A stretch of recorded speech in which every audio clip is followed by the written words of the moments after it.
You're listening to Oh My Health, There Is Hope podcast.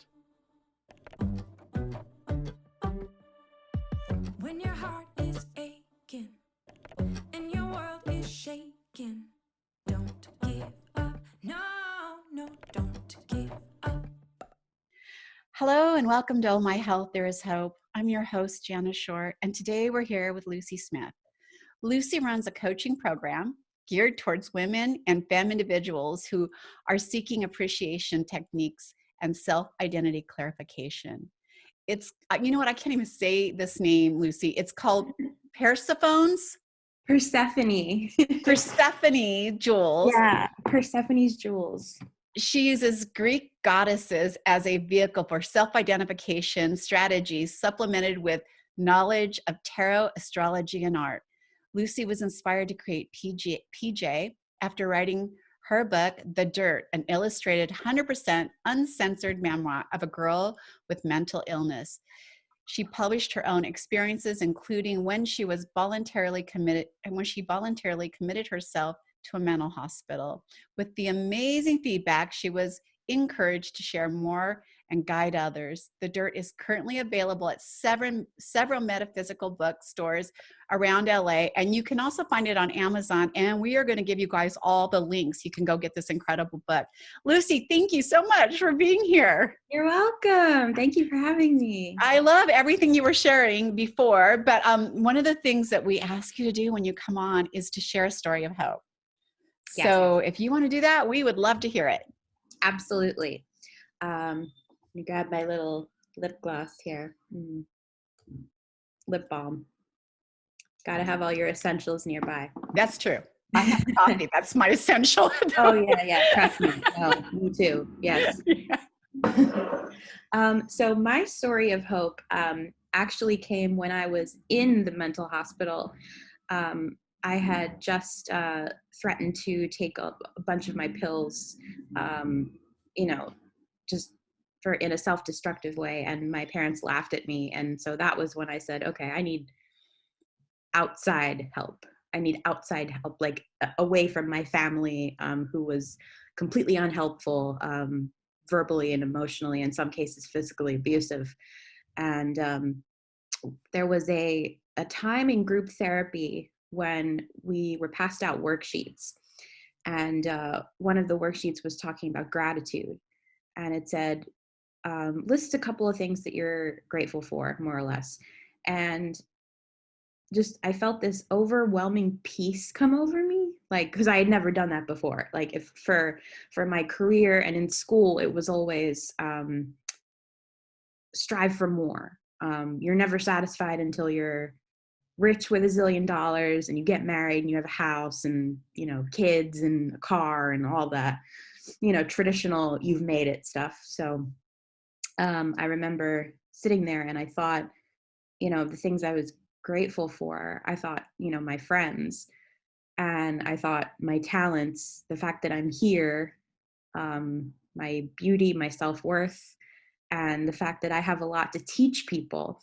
And it was at that moment that the hope kind of sprouted out from the ground. It was like I received intuitive knowledge, like intuitive guidance, that I need to educate people about this and tell them what I was going through, so they don't feel alone, so they don't feel like they're trapped like I did.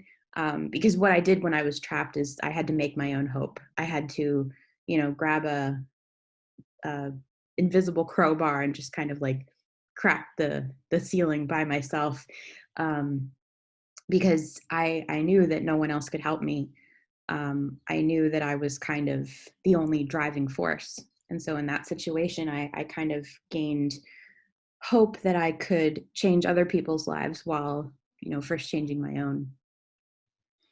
I love that. One of the things you said to me is really something I tell people all the time. You're right. There isn't anyone who can help you. We have to help ourselves.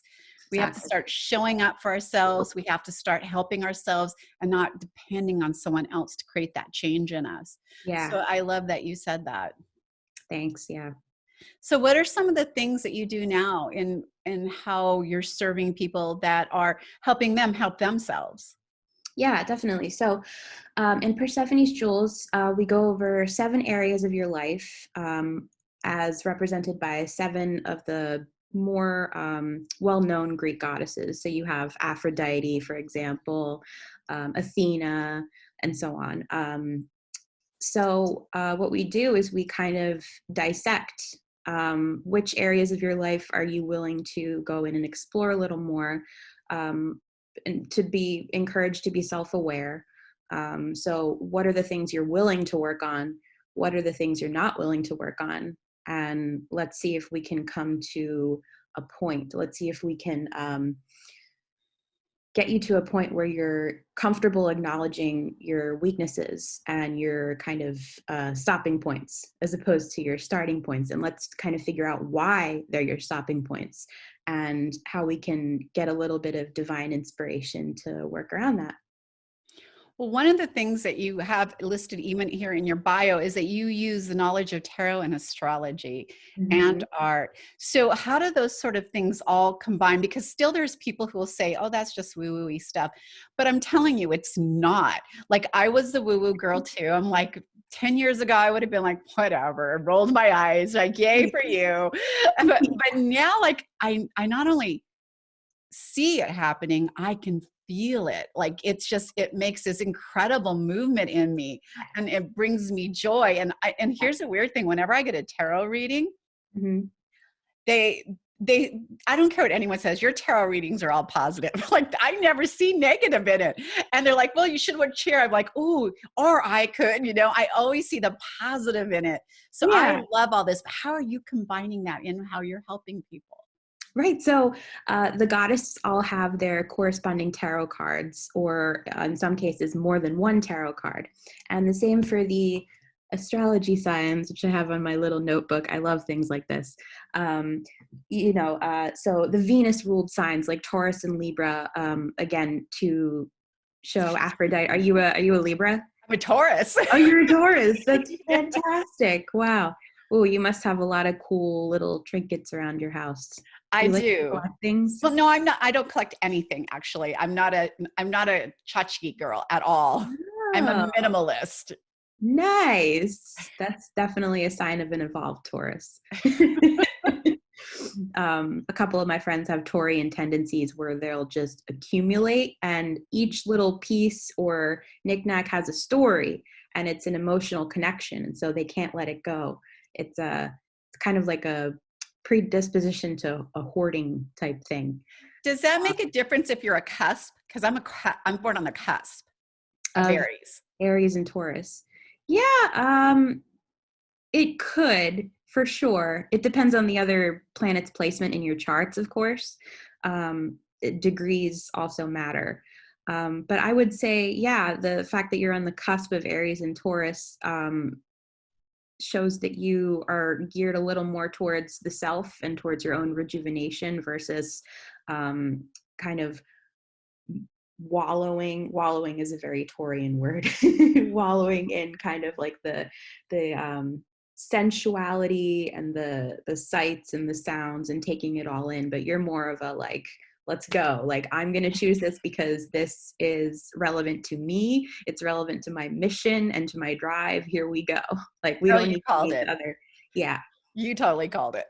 So how do you use this to help people like get into a better place and understand who they are and start helping themselves? Well, we have a conversation initially because we need to figure out, together where we are. And so if people express, people that want to work with me usually know like there's something wrong here, or there's something that I want to explore a little more, or something that I'm uncomfortable with, and say it's, I am nervous about being a new mother. I am facing some difficulties with dating. I'm really uncomfortable with sex, etc.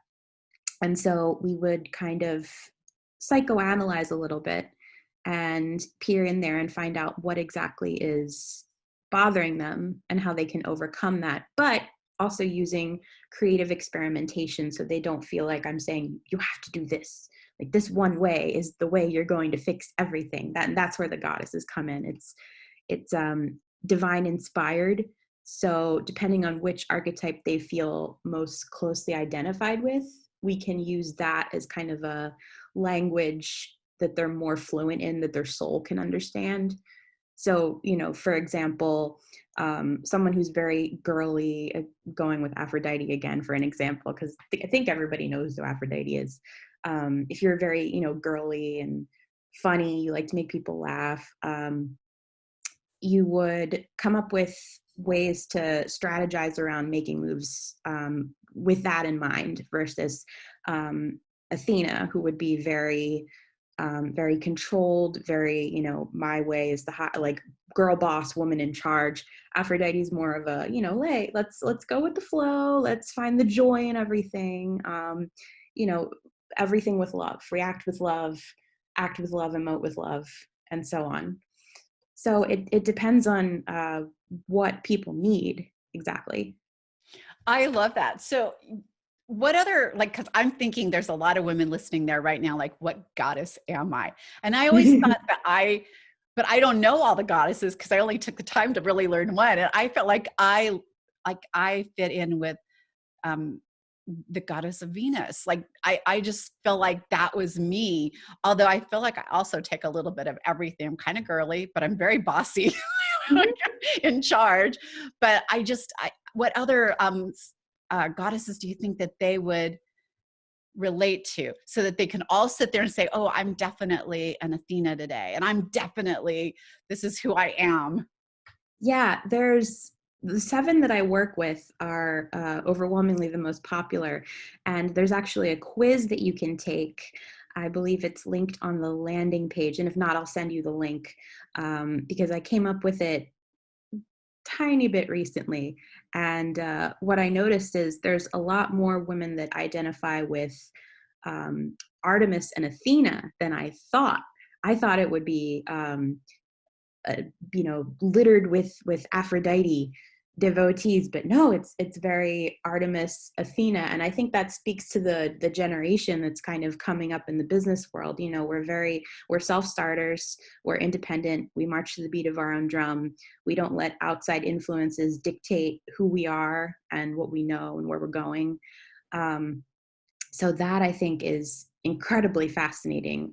Those are aspects of the 2 virgin goddesses, or the kind of more masculine leaning virgin goddesses, Athena and Artemis. And then you have the more feminine virgin goddess, which is Hestia, who is more about enlightenment, self-fulfillment, and really getting to the bottom of yourself, grounding, so that you feel secure in your own temple. So yeah, we go into her. There was a lot of her, but I think mostly Athena and Artemis were like the big ones. And I was like, wow. So I definitely want that link, because I know there's a lot of women out there sitting here listening to this saying, what goddess am I?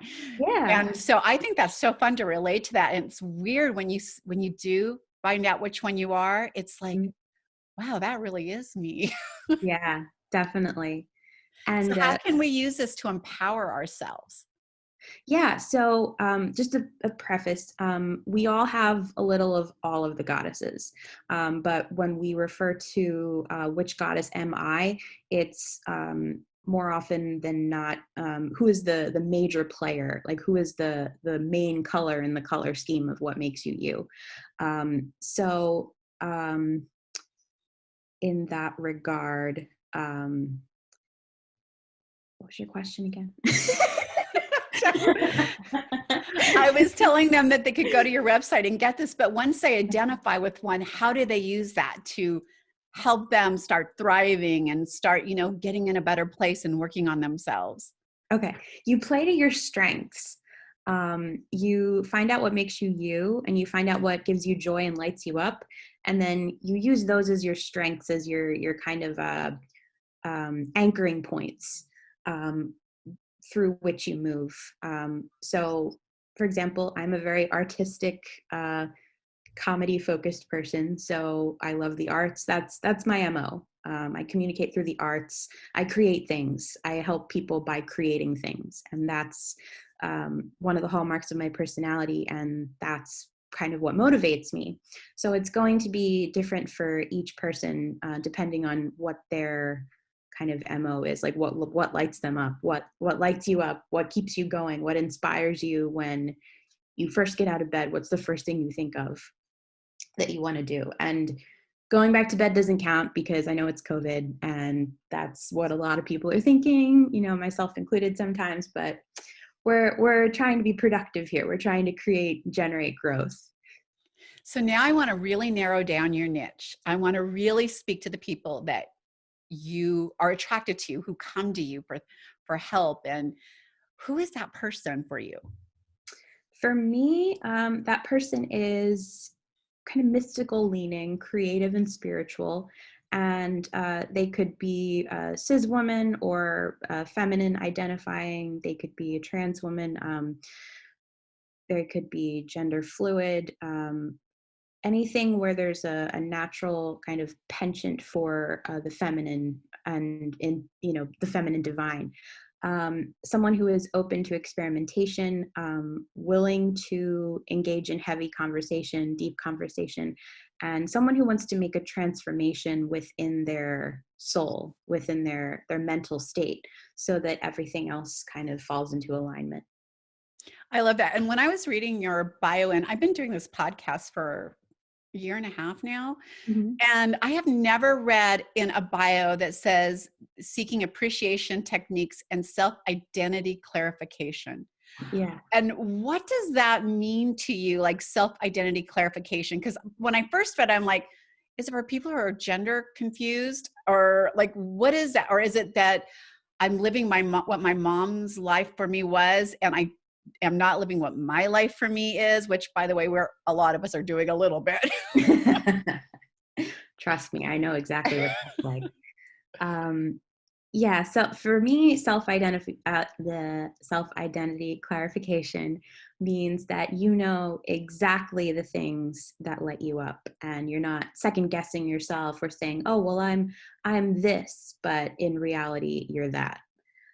So getting to the point where you're so self-aware that you can dictate to yourself the most healthy choices you could possibly make that are in alignment with who you are.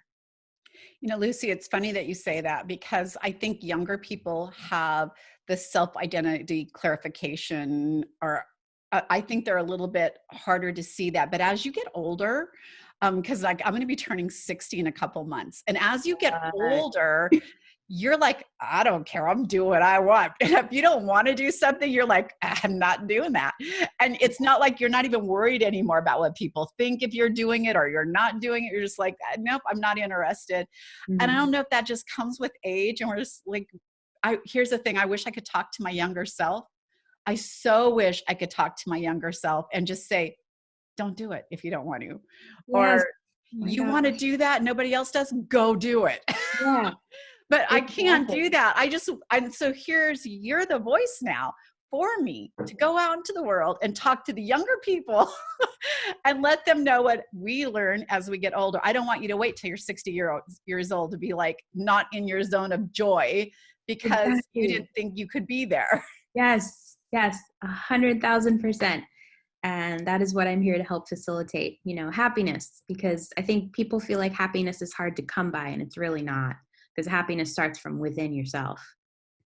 Hey, I think happiness is not only, they think it's hard to come by, but they don't think it exists for them, or they don't think they're Oh, yeah. deserving of it, right? Yes. Or Yes. they think that they are happy. Like, I'm happy, I'm not sick. Like, they go through all the things they're not. And I should be grateful for this. And I'm telling you, you should be grateful for that. But you should always be in search of more. Like, you should always be bettering yourself, looking for more joy, right? Yeah. And thriving Evolution. in it. Yeah. Right. We Mhm. were not supposed to be here to just exist. Right. Yeah. We're not stagnant creatures at all. No. So tell me some of the fun things you do when you're working with people. I would love to know how you do this. Well, I do offer free tarot readings with every session, which I know people love. There's usually two things that people ask about. It's usually pink or green, love or money. And so we all love to get our, curious selves. I've had tarot readings before. I've never heard pink or green. What does that mean? Oh yeah. So pink or green, meaning pink is love and green is money. It's more often than not the two things that are most popular for people to ask about. So the only rule is that you cannot ask the same question twice in a month. Because if you ask the same question again and again and again, it's like when you ask your mom for permission and she says no, no, no, no, no. And eventually she says, fine, fine, go do it. Fine, whatever. I don't care. Fine. So it's like the cards are telling you one thing and you're not listening. You're not listening to the divine guidance and you're not listening to spirit. And so eventually it says, okay, here's this stupid result that I'm going to humor you with because clearly you're not paying attention. So the universe, it acts in lessons. If you don't learn the lesson the first time, it comes back a second time, but more profound, more intense, and so on until you learn the damn lesson. So there's a little bit of that, a little bit of astrology, and a whole lot of psychoanalysis. So yeah, people love to hear about themselves, but they also love to talk about themselves. So I suppose one of my roles would be a non-practicing therapist. I love that. I love it a lot. I don't know what that means though, non-practicing therapist. You're I just don't have letting... a license or anything. I'm not Okay. trying to get sued. So Got you. I will listen. I will offer advice, but I'm not going to prescribe you anything. And I don't have a thingy on my wall. So please don't sue me. Oh, I totally love people like you though, because you're like a mirror, right? You're putting that out and it's being reflected back. And you see things differently when it's reflected back at you. And sometimes that's when I have my most aha moments is when I usually ask people, what's your niche? Who are your people that you're going to? Mhm. And then they're confused. I literally say, look in a mirror. Seriously, you're usually serving people that from something that you've been through, right? Because you have Yeah. knowledge of it. Yeah. And so I love that you said that and clarified that because you are kind of like a mirror reflecting them back. So that Exactly. they get a better view of what it is they want. Yes. And I love that you just said that because I think that's the cornerstone of all, service-based occupations or, anything where we're helping other people is we're tapping into those parts of other people that we see in ourselves. So we say, hey, I'm, maybe going in a different direction. I hesitate to say I'm a little bit farther than you on this journey because everyone's is all relative. But here, if you're open to it, let me speak some of your same soul language so that if you're open to it, you can perhaps discover a not necessarily better, but a different way. So you can kind of feel less stressed, feel less alone. I love it. Where can people find you? By the way, I'm going to put all of your links in here. So I'll put the link you'll send me the link so people can take their goddess quiz and the link to your book and your website. We'll have all of that up so that you can find Lucy and book a session with her. And, but where else can they find you? They can find me on all of those things. And also, I do a face painting business in Los Angeles. And so that website is colorfulkingdom.net. So that is also where I hang out. Yeah, that's aside from all the links where you can contact me. Yeah, that's where I'm hanging out aside from that. And it's Lucy Smith, but the website name is, because for those who are not reading the notes, I want them to hear it so they can go to your website. So what is the website? For Persephone's to connect with you other than the face painting. Do you have a professional one? For the Persephone's Jewels, I do not have a domain name just yet. But let me see, just want to make sure I have the right one. So it would be tinyurl.com/Persephone's Jewels list. Great. That's perfect. And then you guys can connect with her there. Lucy, you are fascinating. I just want to know more. Like I'm going to come to you for a regular read, I think, because I love tarot cards. But I'm never going to hear anything negative. Nothing negative ever comes from me. It's true. As a tarot reader, I think it's wildly beneficial to try to spin the reading into something constructive and productive rather than, potentially damning, like, oh, you got the 3 of Swords. This is going to be a really hard time for you. And then, You didn't get the 5 of Swords. Yeah. I always see the positive, right? Ooh, exactly. That's good. Exactly. Even with a card like the 5 of Pentacles, or, people are scared of death, the Death card. That's actually Death is renewal. That's my favorite card. Exactly. Same. It's rebirth. It's new. Yeah. It's like, I love that. Exactly. So yeah, there's a spin you can put onto everything for sure. Well, thank you so much for being on the show today. We really enjoyed it. So thank you. Yeah, definitely. And thank you for having me. And hopefully we can chat again in the future if you're up to it, or if there's anything else you want me to blabber on about, I'd be glad to indulge you. Thank you. Thanks for listening to the Oh My Health, There Is Hope podcast. Make sure to visit Jana's website, bestholisticlife.com, where you can subscribe to the show on iTunes, Google Play, or listen there, so you'll never miss an episode. While you're at it, if you found value in the show, we'd appreciate a rating on iTunes, or if you simply tell a friend about the show. That'll help too. Let's change the world together, one health expert at a time. Looking forward to seeing you next time.